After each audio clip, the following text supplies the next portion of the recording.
pokiaľ ide o jej obsah, tak sú to vlastne, alebo mali by to byť také typické, originálne prejavy kultúry tohto obyvateľstva. Samozrejme, ja si sám uvedomujem, že aj rómska kultúra nie je čisto tá pôvodná, ktorá bola, pretože už ani iné kultúry nie sú dnes v tej čisto pôvodnej forme, v akej svojho času boli na nejakých tých minulých storočiach, lebo všetko sa mení, rozvíja, obohacuje, kultúra sa nepozná hranice. Je to čosi, čo sa navzájom ovplyvňuje. Takže ak zoberieme čo len treba z ruských Rómov, bol som s nimi na jednom takom veľkom podujatí v Macedónii a večer, keď už vlastne tie vážne veci už sa neprerokovali, ale bol taký spoločenský, tak oni si sadli ku klavíru, dvaja, a ostatní okolo nich a spievali rómske pesničky s ruským prizvukom. Hej? Takže vlastne ten vplyv je, proste tá majoritná kultúra ovplyvňuje samozrejme tie minoritné kultúry a aj rómska je takto ovplyvňovaná, čo proste treba brať normálne. Na druhej strane však táto kultúra si zachovala predsa aj to svoje špecifické, čo sa týka jej vnímania, prežívania, cítenia. Myslím si, že je veľmi farebná, pestrá, citovo veľmi proste živá. Rómska pieseň vie rozosmiať, rozveseliť, ale aj rozplakať. Áno, aj košele sa trhajú a podobne. No a myslím si, že teda tá pôvodnosť, pravda, v istej forme tej rómskej kultúre je, ale formuje sa aj čosi nové, čo doteraz nebolo. Napríklad v hudbe, ale aj v speve. No samozrejme dramatické umenie v našich podmienkach, pretože čo len treba z Rusku už sa rozvíjalo v 30. rokoch 20. storočia, pretože tam vlastne to divadlo Romen a takže túto kultúru rozvíjali, ale v našich podmienkach, pravda, neskoršie, aj keď samozrejme aj v tých 20. a 30. rokoch isté prvky existovali, také organizované mám na mysli. Pod kultúrou ja rozumiem vlastne všetko to, čo vedia ľudia vytvoriť. Svojím umom, svojimi rukami, takže aj duchovná, aj materiálna kultúra. No a tu vlastne v tej duchovnej kultúre sú veľmi dôležité napríklad rómske rozprávky, ktoré vlastne od malička nasycujú rómske deti, tak ako aj ostatné deti proste sa vyvíjajú na rozprávkach. Áno. Rómske piesne, pravda, aj hudba. No a myslím si, že v súčasnosti už sú to aj moderné súčasti kultúry, ako som už spomínal, tá literatúra s poéziou, ako je dramatické umenie, nové prispôsobovanie sa proste moderným odvetviam, druhom hudby, spevu a podobne. To môžeme vidieť aj v našich podmienkach. Teda tento proces existuje. Ja som mal jednu možnosť práve v Macedónii sa stretnúť so skupinou intelektuálov macedónskych Rómov.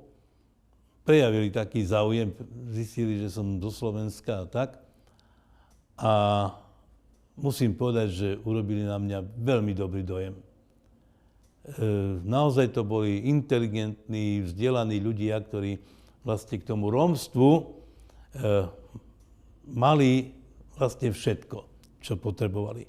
Vydávali časopisy, noviny, divadlo sa tam rozvíjalo.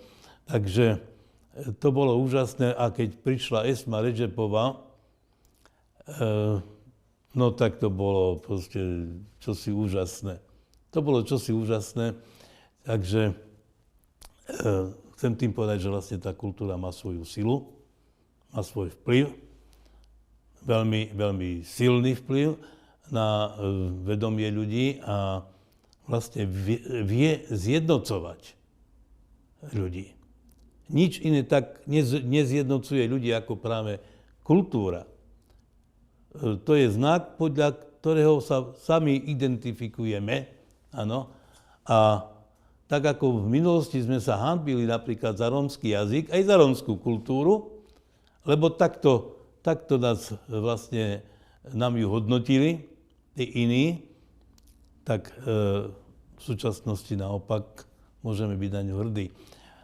Mám jednu takú skúsenosť, keď som bol riaditeľom gymnázia v Sabinove, tak mojou dcerou sa chcel telefonicky spojiť, ale ako zvyčajne nepodarilo sa mu to, viceprezident Iru, a ten žil, teraz si nespomínam na jeho meno, ale on pochádzal z Balkánu, ale žije vo Viedni. No a rozpráva po anglicky, samozrejme, na rozdiel odo mňa. Ja po anglicky nerozprávam, tak ako sa budeme rozprávať?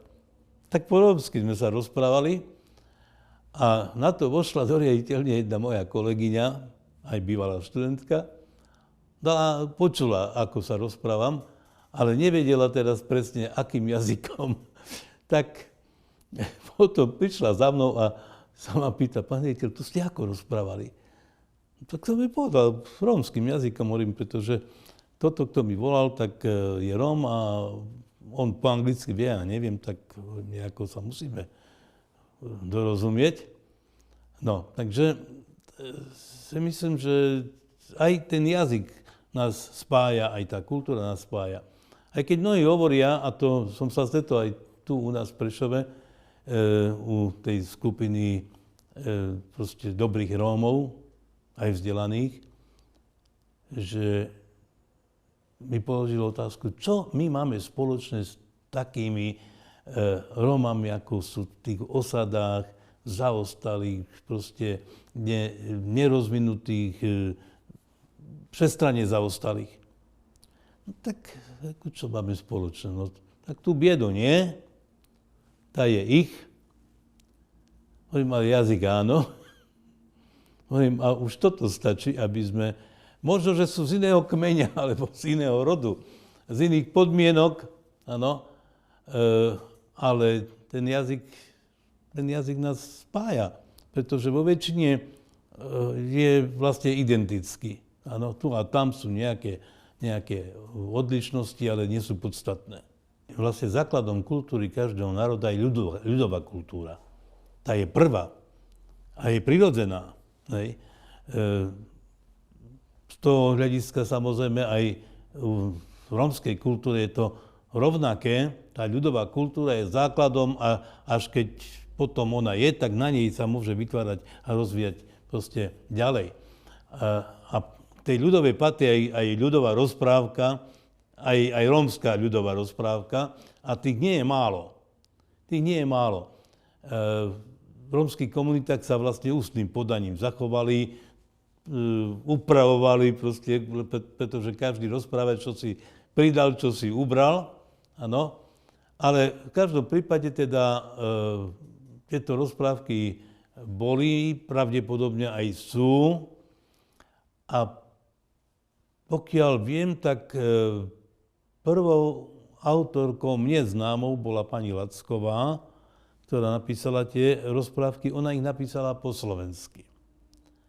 Ja som ich preložil do rómčiny. Je pravdou, že nie som tam uvedený ako ten, kto urobil preklad. No ale to už nie je moja chyba, samozrejme. Hej, ale tie rozprávky proste boli vydané, myslím, že asi 5 000 náklad bol. Dostali sa do škôl, používali sa v tých školách, ale mnohé školy ich ešte stále majú, hej, aj keď neviem, do akej miery ich využívajú. No, potom pán Berky sa zaoberal nebohý tiež týmito rozprávkami, zase v inom dialekte ich napísal, takže no a dneska pracuje, myslím, Vilo Zeman na rozprávkach, lebo už vlastne sedí doma ako dôchodca. Takže aj on sa zaoberá rozprávkami. Neviem, kto ešte ďalší, ale vydávali sa aj múdre slova do Ďaberláva. Teraz najnovšie vyjde od pána Berkyho Mrenicu. Ja som robil preklad, pretože dcera ma požiadala, Anina Botošová. Čiže to sú nie zatiaľ títo známi autori, ktorí vlastne tie rozprávky napísali, ale určite sa nájde ešte niekto, kto sa bude tým zaoberať. Ako môže existovať rómska pieseň bez rómskeho jazyka? To nie je rómska pieseň. Takže, a to opäť platí všeobecne pre všetky jazyky, tak ako môžeme rozvíjať slovenskú kultúru v angličtine. To je nezmysel. Takže aj rómska kultúra, aj ten spev, ale aj tá hudba by mala vlastne odrážať čosi, čo je rómske. Aj keď netvrdím, že nemá sa začleniť aj do širších súvislostí kultúrnych, alebo tých hudobných, lebo ani ja nepoznám všetky dimenzie proste tejto kultúry, lebo som sa špeciálne nejak tým nezaoberal, ale myslím si, že teda jazyk tu zohráva podstatnú úlohu. Veď práve ten jazyk tej piesni ma oslovuje. Aj s tou melódiou, samozrejme, spolu. Áno. Takže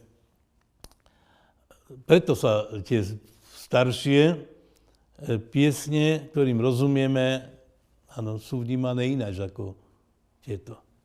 No, ja som úplne náhodou, som skúšal na internete a sa mi podarilo objaviť z roku 1936 v Župčanoch bol súbor, ale nie rómsky, slovenský súbor, chlapský. A na internete sa uviedlo, že to je ansámbl Felixa Godlu, môjho strýka. A on tam hral na husle a môj otec na violu. Iba oni dvaja. A ten súbor spieva. Pre mňa to má obrovskú hodnotu. Osobne pre mňa, pretože teda ide o mojich blízkych, hej. No, ale kto si vtedy to musel nahrať a dodnes sa to zachovalo. Ja si myslím, že vo vzťahu Rómov ku nerómom, rómska kultúra je, hádam, to, čo je najviac prijímané v nerómskom prostredí a aj akceptované proste ako kultúra, ktorej aj nerómovia v značnej miere rozumejú a proste páči sa im jednoducho. Či je to tanec, či je to hudba, proste spev a tak oslovuje to samozrejme, tak ako nás a vôbec teda oslovuje maďarská alebo ukrajinská či rusínska kultúra, lebo vlastne v tomto prostredí žijeme a vieme proste jej rozumieť, takže aj s touto kultúrou je to tak. No ale aby to bola ozajstná kultúra samozrejme a aby teda predstavovala istú hodnotu.